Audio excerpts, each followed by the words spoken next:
Hello India. मेरा नाम मोहम्मद हादी है और मैं एक कॉमन सिटीज़न हूँ इंडिया का, और एक प्राउड मुस्लिम हूँ और एक प्राउड इंडियन भी हूँ।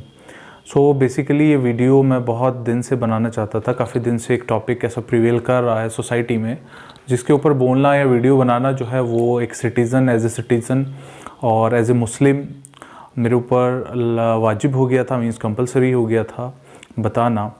और वो टॉपिक ये है कि एक बंदा है जिसका नाम वसीम रिजवी है, और उसने अपना रिलीजन कन्वर्ट कर लिया है और उन्होंने हिंदू धर्म को अपना लिया है। सो बेसिकली ये इंडिया के संविधान की खूबसूरती है कि वो यहाँ के किसी भी सिटीज़न को ये अधिकार देता है कि वो किसी भी रिलीजन को फॉलो कर सकता है, और इसमें कोई बुरी बात नहीं है और कोई इशू भी नहीं है। बेसिक बात ये है, इशू यहाँ पे शुरू होता है कि इंडिया के अंदर या किसी भी सोसाइटी के अंदर किसी को ये अधिकार नहीं होता है कि वो किसी दूसरे धर्म के किसी बड़ी हस्ती को या बड़े मेंबर को या पर्सनैलिटी को वो टारगेट करे और उसके बारे में कुछ भी उल्टा सीधा बोले। रिलीजन कन्वर्जन किसी का अपना पर्सनल मैटर है, उसमें हमें कभी जाना नहीं चाहिए, और जिसको जो ठीक लगता है वो वही करता है, और इसमें कोई बुरी बात भी नहीं है, और ये अधिकार संविधान हमें देता है। बेसिकली उस बंदे ने उससे पहले उस बंदे ने जो किया है वो मैं आपको बता दूं। एक तो उसने ये किया है कि उसने कुरान की 26 आयतों के बारे में एक पिटिशन डाली थी सुप्रीम कोर्ट में, और उस पिटिशन में उसने ये कहा था कि ये आयतें जो हैं बेसिकली ये जिहाद के लिए इंसान को भड़काती हैं और इनको हटा देना चाहिए। और उसके बाद उसने एक बुक लिखी है जो कि प्रॉफिट मोहम्मद सल्लल्लाहु अलैहि वसल्लम के बारे में उसने लिखी है, और उसका कहना ये है कि ये जो बुक है ये मैंने उनकी ज़िंदगी से और बहुत सारी बुक्स के रेफरेंस के साथ लिखी है। सो बेसिकली जब उसने ये सब काम किए और उसने ये बोला और उसने पिटिशन लगाई कि मैं सुप्रीम कोर्ट में ये पिटिशन डाल रहा हूँ, तो जो मुस्लिम समाज था बहुत ज़्यादा वायलेंट हो गया। वायलेंट इन द सेंस कि उन्होंने ये बोला कि इसका सर उतार दो या ये कर दो, वो कर दो, मार दो, पीट दो, जो भी उन्होंने बोला उसमें भी मेरे को नहीं जाना है। लेकिन बेसिकली बात ये हुई कि जब कुछ सवाल आता है और कोई क्वेश्चन जो है वो पुटअप किया जाता है तो सबसे पहले उसका जवाब दिया जाता है। इंडिया में इतनी सारी मुस्लिम ऑर्गेनाइजेशंस हैं, ग्रुप्स हैं, डिफरेंट टाइप ऑफ पीपल हैं, डिफरेंट स्कूल ऑफ थॉट्स हैं, और जिसमें मेजर जो हैं वो शिया सुन्नी हैं, और फिर सुन्नियों में देवबंदी, बरेलवी एंड दीगर फ़िरके उसमें आते हैं, सेक्ट्स आते हैं। सब ने बेसिकली जहाँ तक मैंने इसके बारे में रिसर्च की बोला कि भाई ये मुर्तद हो गया है, अधर्मी हो गया है, और इसका सर उतार देना चाहिए, और ये कर देना चाहिए, वो कर देना चाहिए। That's also okay. लेकिन बात ये है कि उसने कुछ सवाल पूछे हैं और वो सवाल अभी अनआंसर्ड हैं, और कुरान की 26 आयतों से रिलेटेड हों या उसकी उस बुक से रिलेटेड हो, उसका जवाब देने की जहमत किसी ने नहीं की है। सर उतारने की बात कर रहे हैं। बात ये, किसी का सर उतार देने से उसका सवाल मर नहीं जाता, वो मर भी जाएगा तो उसका सवाल ज़िंदा रहेगा। तो किसी भी इंसान की मौत इसमें है कि उसके सवाल का जवाब जो है वो उसको प्रोवाइड करा दिया जाए, दे दिया जाए। लेकिन इतनी तकलीफ़ किसी ने नहीं उठाई है, और सब जो है मारने, पीटने और कत्ल वारत की बात करते हैं। अब उसने एक बात उसमें बहुत बड़ी कही है कि मैंने बुक्स से रेफरेंस लेके, यानी इस्लामिक बुक्स से ही रेफरेंस लेके मैंने ये बुक लिखी है। तो बेसिक बात यह है, वैसे उसको भी कुछ नहीं पता है, वो सिर्फ बकवास करने में माहिर है, और वो चैनल्स पर बैठ के बकवास भी करता है। वो कहता है मैंने अध्ययन किया है और किया है, ये मसलन उसने कहा मैंने अध्ययन किया है और मैंने इसके बारे में पढ़ा है, लेकिन वो एक भी रेफरेंस और एक भी बुक की कोटेशन कभी कोट नहीं करता है, चाहे वो न्यूज़ चैनल पे आए या वो डिफरेंट यूट्यूब वीडियोस पे आता है, इंटरव्यूज़ करता है। वो कभी कोई एक बुक का रेफरेंस या किसी एक आयत के बारे में नहीं बताता है, क्योंकि बेसिकली खुद भी उसको कोई नॉलेज नहीं है और उसको ये बना के दिया गया है। पॉलिटिकल स्टंट है, जाहिर है, और पॉलिटिकली फ़ायदे भी ऐसे में होते हैं लोगों को, और पॉलिटिक्स के ही लोग ये सब काम करते हैं और करवाते हैं। अदरवाइज़ भारत की जो खूबसूरती है वो उसकी डाइवर्सिटी में है, और यहाँ पे अनेक रंग के, अनेक तरह के लोग यहाँ पे रहते हैं और खुशी के साथ रहते हैं। लेकिन अभी क्या है कि एक ऐसा माहौल क्रिएट किया जा रहा है कि जहाँ पे जो एक डिफरेंट रिलीजन है और जो दो मेजर रिलीजन इंडिया में हैं उनको अलग अलग दिशाओं में बांटने की कोशिश की जा रही है। तो पहली बात तो मैं मुस्लिम से ये कहूँगा कि आप जो ये सब बातें करते हैं कि इसको मार दो, इसको उठा दो, अभी तक ये ज़हमत क्यों नहीं हुई किसी को कि जो उसने 26 आयतें दी थी उनकी एक बुक पब्लिश करके, उनके जवाब लिख के और उसकी एक बुक पब्लिश करके फ्री कॉपीज़ उसकी बांट दी जाती। इससे अच्छे जवाब मैं नहीं समझता कुछ हो सकता है। जब उसको ये अधिकार है इंडिया के अंदर कि वो कोई बुक लिख सकता है, तो हमें भी अधिकार है कि हम उस बुक का जवाब लिख सकते हैं और फ्री कॉपीज़ हम बांट सकते हैं उसकी, इसमें कोई इशू नहीं है। और जो कुरान की आयतें भी उसने कोट की हैं, लेकिन आपने ऐसी जहमत नहीं की है। और रेफरेंस की जहाँ तक बात रही, हो सकता है जिन लोगों ने भी वो उसको स्टफ़ दिया है, क्योंकि ख़ुद की उसकी नॉलेज तो कुछ है नहीं, उसने वो बुक्स जो हैं मुस्लिम्स की, उसमें से उसने रेफरेंस दी हूँ, क्योंकि बहुत सारी ग़लाज़तें और बहुत सारी गंदी बातें मुसलमानों ने ख़ुद अपने हुजूर के बारे में लिखी हुई हैं। उसमें से मैं एक बताता हूँ और कुछ मैं आपको बता देता हूँ। जैसे कि हमारे हुजूर पढ़े हुए नहीं थे, वो जाहिल थे, तो जब किसी का रहबर जाहिल हो तो पूरी कौम भी जाहिल होगी, सीधी सी बात है। ऐसा मुसलमान मानते हैं। और जहाँ मैं रहता हूँ, और यानी इंडिया में मैं रहता हूँ, यहाँ पे एक बहुत बड़ी तादाद मुसलमानों की ऐसी है जो इस बात पे यकीन रखते हैं। अकीदा उनका फेथ है, ये फेथ का पार्ट है कि हुजूर पढ़े हुए नहीं थे। और उसका वो रेफरेंस सूरह अनकबूत की आयत कुरान में, उम्मी अरेबिक वर्ड है जिसका मतलब अनपढ़ का होता है, वहाँ से उन्होंने लिया है। बेसिकली इसका अरेबिक जो लैंग्वेज है उसकी एक ख़ास बात यह है कि एक अरेबिक वर्ड के बहुत सारे मीनिंग्स होते हैं, तो राइट मीनिंग के साथ किसी आयत को लेना, दैट्स इम्पॉर्टेंट। तो एक तो बात ये हो गई। इसके अलावा बहुत सारे मुसलमान ये बोलते हैं कि 40 साल तक वो नबी नहीं थे, हमारे जैसे लोग थे, यानी हुजूर जो थे वो हमारे जैसे थे, यानी आपके और मेरे जैसे थे।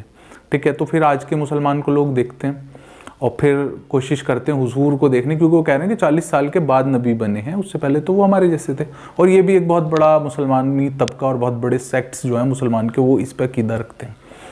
तो इस तरह की चीज़ें जो हैं बुक्स में लिखी हुई हैं बाकायदा, लेकिन यहाँ मैं डिस्प्यूट क्रिएट करने के लिए नहीं हूँ। मेरा तो कहना इतना है कि वसीम रिजवी ने जितने भी सवाल उठाए हैं, आपको एक मौका मिला है, और या ये कहें कि आपको गॉड ने एक मौका दिया है कि आप उन रेफरेंसेस का जवाब देके और उन सवालात का जवाब देके जो गलतफहमियाँ उसने यहाँ पे फैलाई हुई हैं, और बहुत सारे जो अलग कम्युनिटी के लोग हैं या हमारे हिंदू भाई हैं, वो बहुत, जिनको बेचारों को नॉलेज नहीं है, वो बहुत खुश हो रहे हैं, लग रहा है कि वसीम रिजवी को बहुत नॉलेज है, और जो ऐसा समझ रहे हैं उनको खुद कुछ नॉलेज नहीं है, ये भी एक बात है।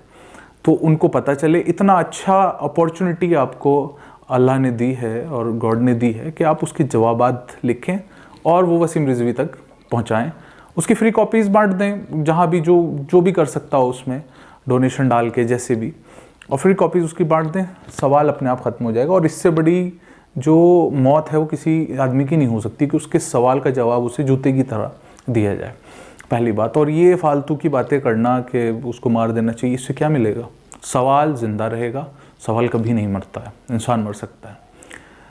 आपके अपने अकीदे ठीक नहीं है, पहले आप अपने फेथ भी ठीक कर लीजिए। और हज़ारों किताबें और हज़ारों, उन किताबों के अंदर हज़ारों ऐसी चीज़ें आप लोगों ने या जिन लोगों को आप मानते हैं उन्होंने ऐसी लिखी हुई हैं जो हुजूर की शान में शायद आपको बताए जाएँ तो आप पसंद नहीं करेंगे।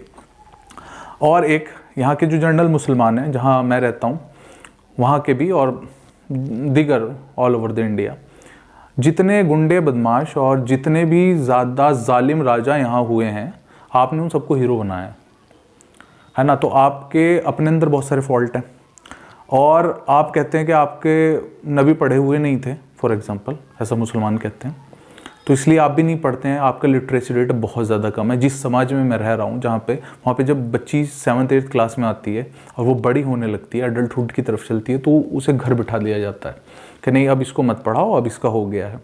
तो अभी तो आप इन्हीं सोच में डूबे हुए हैं, आप किसी को क्या जवाब देंगे। लेकिन धार्मिक मसला एक ऐसा होता है, उसमें इंसान बहुत इमोशनल होता है। प्रैक्टिकली बात ना करके इंसान ट्राई करता है, ऑफेंसिव हो जाता है, और उसमें वो उल्टा सीधा कुछ बोलता है।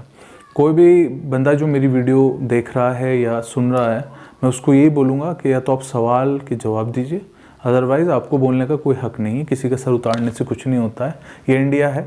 वसीम रिजवी से इतनी शिकायत है कि ठीक है, उसने सवाल पूछे, ठीक है, दैट्स ओके, लेकिन किसी की धार्मिक भावनाओं को आहत करना वो ठीक बात नहीं है। रिलीजन उनकी मर्ज़ी है, और कैसे वो जीना चाहते हैं, कहाँ जीना चाहते हैं, किस थॉट ऑफ स्कूल को फॉलो करना चाहते हैं ये उनका पर्सनल मैटर है, इसमें किसी को बोलने का अधिकार नहीं है। लेकिन उनको भी किसी ने अधिकार नहीं दिया है कि वो प्रॉफिट मोहम्मद जैसी शख्सियत के ऊपर कोई सवाल दाग सकें। सो मैं ये ट्राई कर रहा था कि मुझे कहीं से वो बुक मिल जाए, लेकिन मुझे वो बुक कहीं से मिली नहीं है और ना मेरे पास उस पिटिशन की कोई कॉपी है जो उन्होंने सुप्रीम कोर्ट में लगाई थी। सो मेरा नंबर और मेरा नाम जो है वो स्क्रीन पे चल रहा है और ये एक मेरी रिक्वेस्ट है, जिसके पास भी वो बुक हो या पिटिशन की कोई इन्फॉर्मेशन हो वो मुझे प्लीज़ फॉरवर्ड कर सकता है, मुझे नंबर पे कांटेक्ट करके, जैसे भी बाय मेल या वो कुरियर करना चाहेगा और जैसे भी होगा I will give the reply off all the things. इसमें एक बात मैं ये बताना चाहता हूँ, जैसे ज़्यादातर लोग जो हैं वो जब भी ऑब्जेक्शन उठाते हैं, सूरह तौबा की एक सूरत है, सूरत नंबर 9, उसके बारे में जो है यानी चैप्टर सूरह तौबा, चैप्टर तौबा एंड वर्स नंबर 9, उसके बारे में लोग जो है वो ऑब्जेक्शन उठाते हैं कि उसमें लोगों को मारने का हुक्म है और यानी उसमें ये कहा गया है कि जो गैर मुसलमान है उसे मार दो। तो मैं ये कहना चाहता हूँ कि ये बात सुन के और आप पढ़ेंगे बिल्कुल ऐसी लिखी हुई भी है, इसमें कोई शक नहीं है, लेकिन आप उसका कॉन्टेक्स्ट पढ़ें।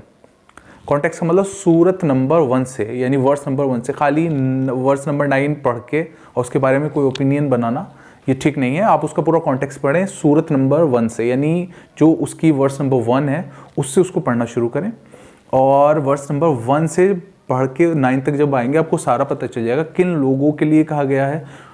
कुछ लोगों ने ब्रीच ऑफ कॉन्ट्रैक्ट हुजूर के साथ यानी प्रॉफिट के साथ किया था और उनके कंपेनियंस को कत्ल कर दिया था और अपना ब्रीच एग्रीमेंट तोड़ दिया था, यानी ब्रीच ऑफ कॉन्ट्रैक्ट किया था, तो उसके लिए वो वर्सेस हैं और कंपेनियंस को मार दिया था हुजूर के, तो वहाँ वो वर्सेस है। तो इस तरह की बहुत सारी गलत फहमियाँ लोगों को हैं। तो जैसे चैनल्स पे लोग बैठे रहते हैं वो बताते हैं वर्स चैप्टर नंबर ये कुरान एंड वर्स नंबर ये, मैं चाहता हूँ कॉन्टेक्स्ट भी पढ़ें पूरा। जब आप वर्स नंबर 9 पढ़ रहे हैं आप वर्स नंबर 1 से उसको पढ़ना शुरू करें, तो 1 2 3 4 5 6 7 8 और तब आप 9 पे पहुँचेंगे। तो 1 से 8 में आपको ये क्लियर हो जाएगा कि बेसिकली ये किन लोगों के लिए कहा जा रहा है और ये कहाँ आई थी, व्हाट आर द कंडीशंस जहाँ पे ये वर्सेस जो हैं वो आई थी। तो ये बेसिकली किसी इंसान के लिए नहीं है, क्योंकि एक तरफ कुरान ये कह रहा है कि किसी एक इंसान का कत्ल करना पूरी इंसानियत का कत्ल है, तो दूसरी तरफ वो ये नहीं कहेगा कि आप जो है किसी को भी मार दें अगर वो मुस्लिम नहीं है, क्योंकि कुरान की एक वर्स ये कहती है ला इकराहा फिद्दीन let there be no compulsion in religion, यानी धर्म के अंदर जो है वो जबर नहीं है, ज़बरदस्ती नहीं है, यानी जो होता है मन से होता है। वसीम साहब को जाना था, वो उन्हें हिंदू धर्म ठीक लगा, वो चले गए एंड इसमें कोई सवाल नहीं है और ना ही उनको कुछ बोलना इस सिलसिले में वो ठीक है। लेकिन हाँ, उनको ये हक किसी ने नहीं दिया कि वो धर्म के बारे में या प्रॉफिट जैसी हस्ती के बारे में मुंह खोलें। और मुस्लिम्स लोगों से फिर मैं एक बार बोल रहा हूँ, आप जवाब लिखिए उसका, फ्री कॉपीज़ बांटिए और ये बकवास बंद कीजिए जो आप फ़िलहाल कर रहे हैं। अपने अकीदे आप झांक लीजिए और अपनी बुक्स को ये भी एक बार अच्छे से झांकें, उसमें बहुत सारी अच्छी अच्छी चीज़ें लिखी हुई हैं। किसी को अगर ऐसा लगता है कि नहीं है तो मुझे कांटेक्ट कर सकता है, मैं आई विल शो हिम जो भी है। और नंबर मेरा यहाँ पे स्क्रीन पे है, आप इस नंबर पे कांटेक्ट करके मुझे वो जो पिटीशन उन्होंने डाली थी और जो वर्सेस उन्होंने बोली हैं वो और जो बुक उन्होंने है वो बुक मुझे आप कहीं से दिला दें या भेज दें या जैसे भी हो, तो I will do one thing कि I will read it carefully and find out the answer and give him the appropriate answer जैसे भी होगा। सो ये मेरी रिक्वेस्ट है। Thank you so much.